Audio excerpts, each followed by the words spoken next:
नमस्कार, मैं श्रेया और आप देख रहे हैं डिजिटल इंडिया न्यूज। बढ़ते हैं खबरों की ओर। विराट कोहली के खिलाफ केस की शिकायत। बेंगलुरु के चिन्नास्वामी स्टेडियम के बाहर 4 जून को हुई भगदड़ में 11 लोगों की मौत हो चुकी है। इस हादसे के बाद सामाजिक कार्यकर्ता एचएम वेंकटेश ने आरसीबी टीम और विराट कोहली के खिलाफ क्यूबन पार्क पुलिस स्टेशन में शिकायत दर्ज कराई है। उनका आरोप है कि विराट ने आईपीएल के जरिए जुए को बढ़ावा दिया, जिससे लोगों की भारी भीड़ इकट्ठा हुई और भगदड़ जैसी स्थिति बनी। हालांकि पुलिस ने अब तक एफआईआर दर्ज नहीं की और मामले की जांच कर रही है।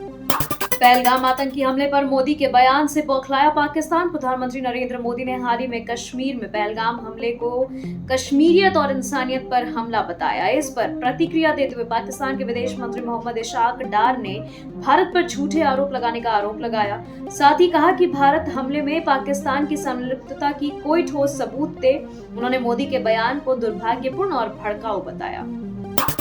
राहुल गांधी का बड़ा आरोप, अब बिहार में भी होगी मैच फिक्सिंग। लोकसभा में विपक्ष के नेता राहुल गांधी ने 2024 के महाराष्ट्र विधानसभा चुनाव में चुनावी धांधली का आरोप लगाया है। उन्होंने कहा कि यह लोकतंत्र में चोरी का एक मॉडल था, जिसे अब बिहार और अन्य राज्यों में लागू किया जा सकता है। उन्होंने मैच फिक्सिंग महाराष्ट्र नामक लेख इंडियन एक्सप्रेस में प्रकाशित किया, जिसमें चुनाव आयोग की नियुक्ति से लेकर मतगणना तक की प्रक्रिया में धांधली के आरोप लगाए गए।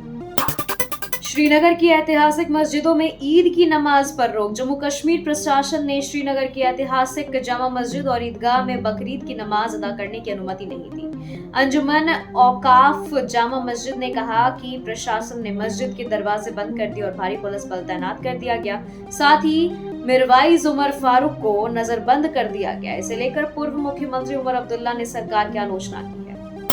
यूपी में अमन चैन के साथ हुई बकरीद की नमाज। उत्तर प्रदेश के लखनऊ, संभल और अन्य जिलों में बकरीद की नमाज शांति और सौहार्दपूर्ण वातावरण में अदा की गई। लखनऊ के ऐशबाग ईदगाह और संभल की 100 से अधिक मस्जिदों में हजारों लोगों ने नमाज अदा की। प्रशासन और पुलिस बल पूरी तरह से मुस्तैद रहा और किसी भी अप्रिय घटना की सूचना नहीं मिली है। सीनियर आईपीएस अधिकारी ने वीआरएस लिया।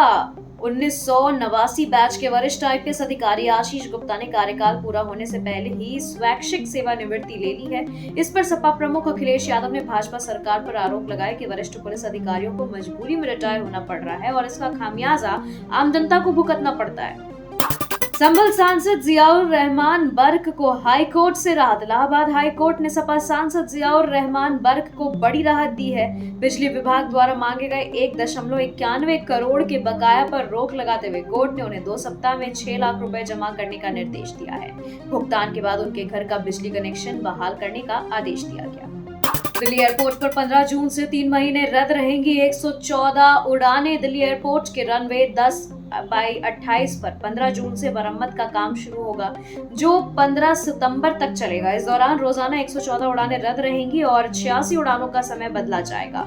एयरपोर्ट ऑपरेटर डायल के अनुसार रनवे को कैट 3 के सिस्टम से अपग्रेड किया जाएगा और कोहरे में, जिससे उड़ान को सुगमता मिलेगी।